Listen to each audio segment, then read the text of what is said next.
नमस्कार dear students, राजकीय महाविद्यालय फलोदी के यूट्यूब चैनल पर आप सभी का स्वागत है। आज हम मध्यकालीन भारतीय इतिहास के प्रमुख स्रोतों के बारे में अध्ययन करेंगे।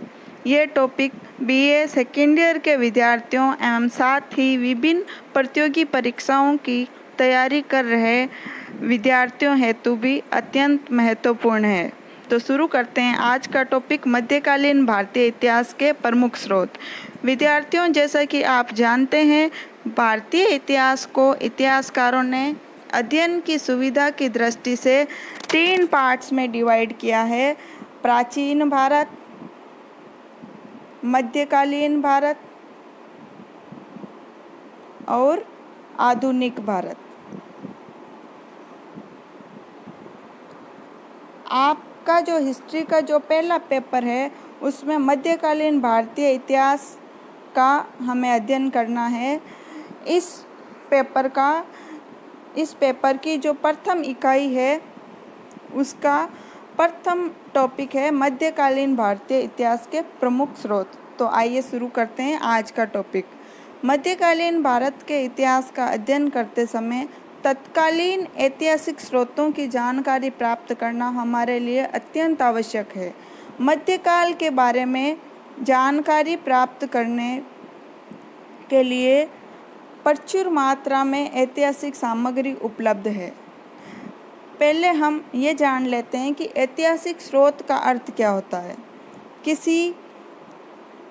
किसी विशेष अवधि के इतिहास के निर्माण में जो सहायक सामग्री है उसे ऐतिहासिक स्रोतों की संज्ञा दी गई है।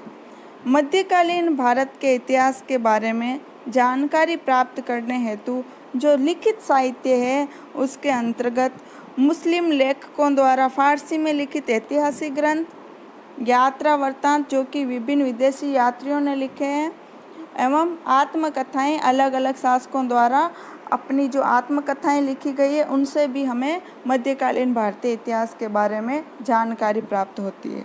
तो मध्यकालीन भारतीय इतिहास के स्रोत, इनको 2 पार्ट्स में इतिहासकारों ने डिवाइड किया है। पहला है सल्तनत कालीन भारतीय इतिहास के स्रोत और दूसरा है मुगल कालीन भारतीय इतिहास के स्रोत। तो जो प्रथम बिंदु है सल्तनत कालीन भारतीय इतिहास के स्रोत, इसमें जो पहली कृति है एक पुस्तक है तारीख उल हिंद। इसका एक और नाम है तहकीक ए हिंद। पुस्तक के दोनों नाम हमें याद रखने हैं। इस पुस्तक का लेखक है अबू रेहान अल-बरूनी। ये कई बार एग्जाम्स में इस पुस्तक के लेखक का नाम बार बार रिपीट होता है, तो हमें ये एकदम कंठस्थ कर लेना है, पूरा याद कर लेना है। ये महमूद गजनवी का समकालीन है। ये भी पूछा गया है कि अल-बरूनी किसका समकालीन था, तो महमूद गजनवी का। अल-बरूनी ख्वारिज्म का निवासी था, कालांतर में गजनी में रहने लगा। लेखन कला, ज्यामिति ज्ञान, दर्शन, गणित इत्यादि में ये दक्ष था। महमूद गजनवी के भारत पर आक्रमण के दौरान उसके साथ यहाँ आया। अल-बरूनी भारत कब आया? महमूद गजनवी जब भारत पर आक्रमण कर रहा था उसी दौरान उसके साथ यहाँ आ गया और यहाँ आने के बाद स्थायी रूप से पंजाब में बस गया। भारत में अल-बरूनी 40 वर्ष तक रहा और इसकी मृत्यु 1038-39 ईस्वी में हुई। इसकी जो रचना है तारीख उल हिंद, अल-बरूनी की ये जो रचना है ये अरबी भाषा में लिखित है। कई बार एग्जाम्स में इसकी भाषा पूछी गई है कि तारीख उल हिंद की भाषा क्या थी, तो याद रखना है अरबी भाषा।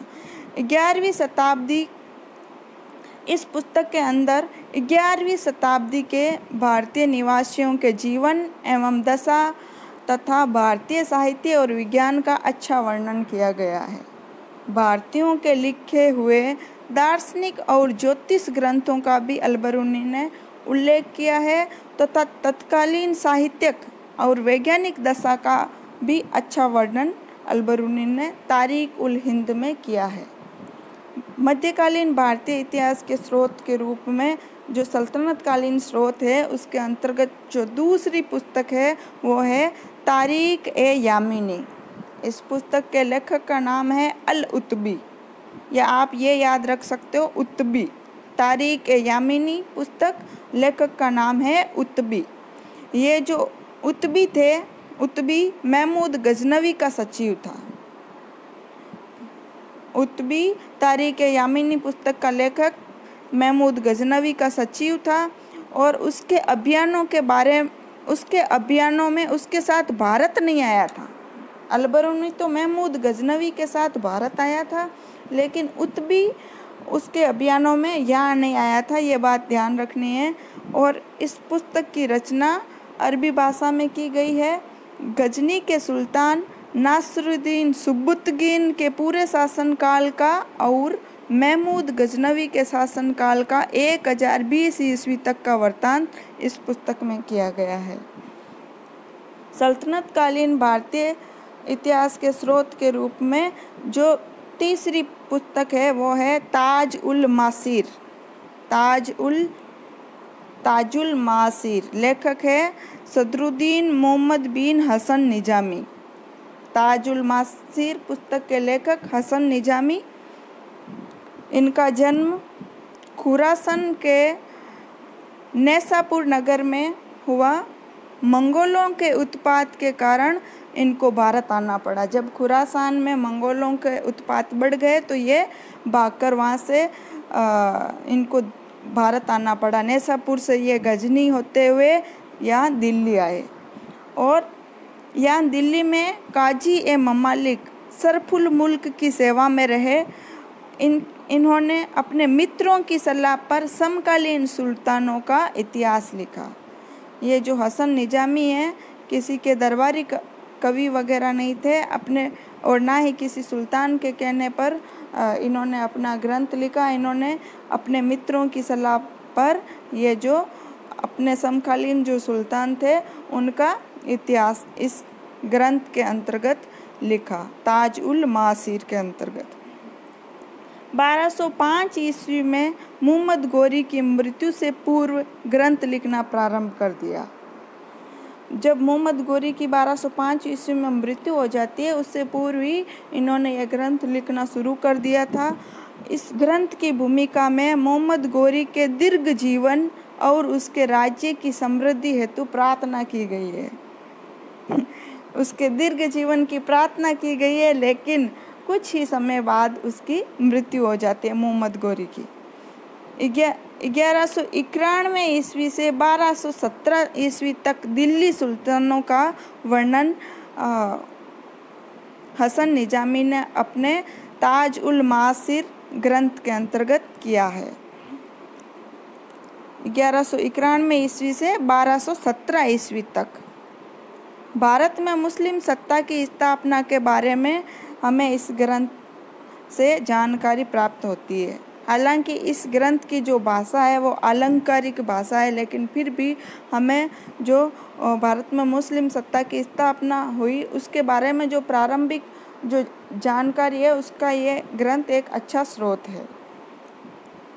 अगला जो नेक्स्ट जो सल्तनतकालीन भारतीय इतिहास की जानकारी का जो स्रोत जो प्रमुख ग्रंथ है वो है तबकात-ए-नासरी।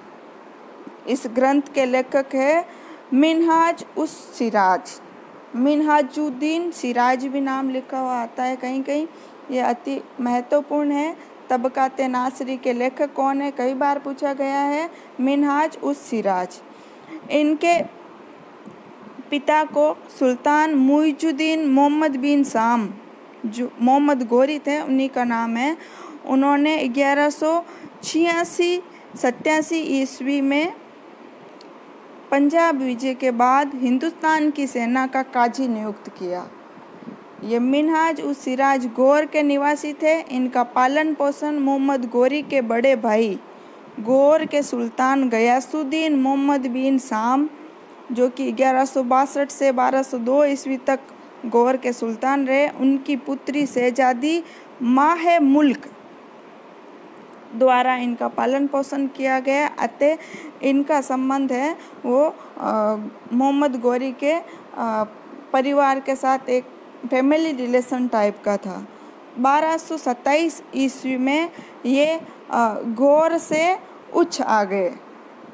उच्च में जो सिंध और मुल्तान के जो शासक थे नासरुद्दीन कुबाचा, उनके द्वारा मदरसा फिरोजी का अध्यक्ष नियुक्त कर दिया गया।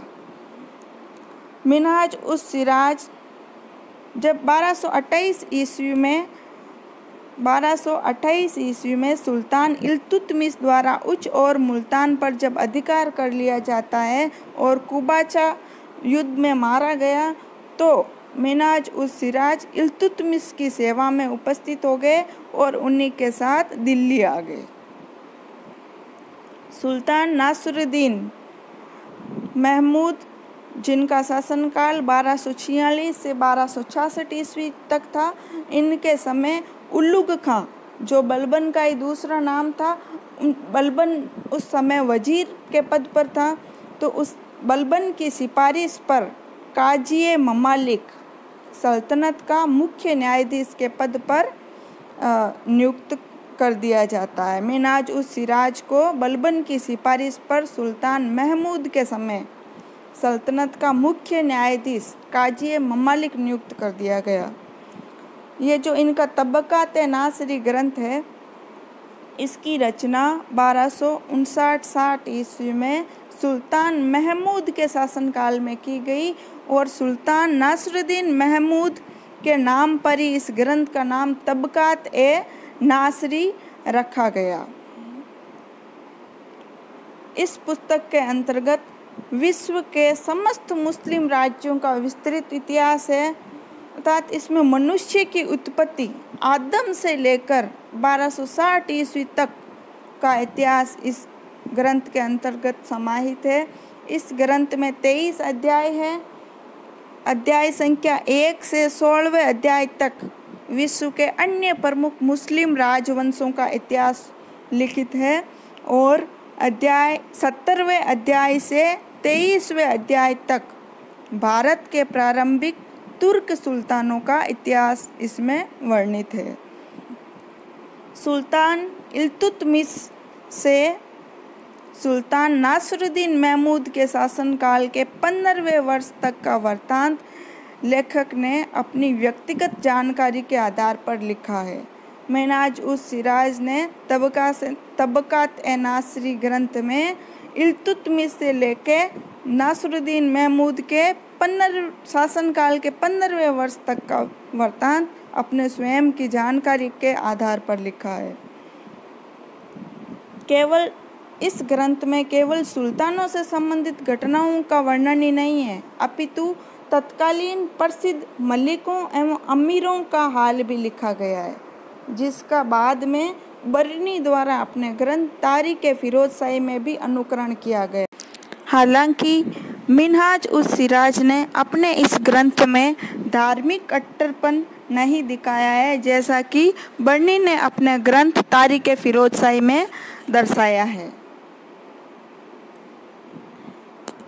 मिनहाज उस सिराज ने इस ग्रंथ तबकात नासरी में कहीं कहीं अपने स्वयं के व्यक्तिगत विचार भी व्यक्त किए हैं। जैसे जब सुल्तान रुकनुद्दीन फिरोज शाह की 1236 ईस्वी में हत्या हो जाती है, तो उस हत्या के उल्लेख के उपरांत मिनहाज उस सिराज लिखता है कि बादशाहों में सभी बातें विद्यमान होनी चाहिए, जिससे प्रजा तथा सेना संतुष्ट रह सके। भोग विलास तथा दुष्टों एवं दुराचारियों के मेल के कारण राज्य का पतन हो जाता है। रजिया के विषय में मिनहाज उस सिराज लिखता है, उसमें बादशाहों के योग्य आवश्यक सभी गुण थे, किंतु भाग्य ने उसे पुरुष ने बनाया था, अतः उसके समस्त गुण उसके लिए कुछ भी लाभप्रद न हो सकते थे। तो प्रिय विद्यार्थियों, आज हमने सल्तनत कालीन इतिहास की जानकारी हेतु कुछ ग्रंथों के बारे में अध्ययन किया। आज का ये जो टॉपिक है हम यहीं समाप्त करते हैं। धन्यवाद।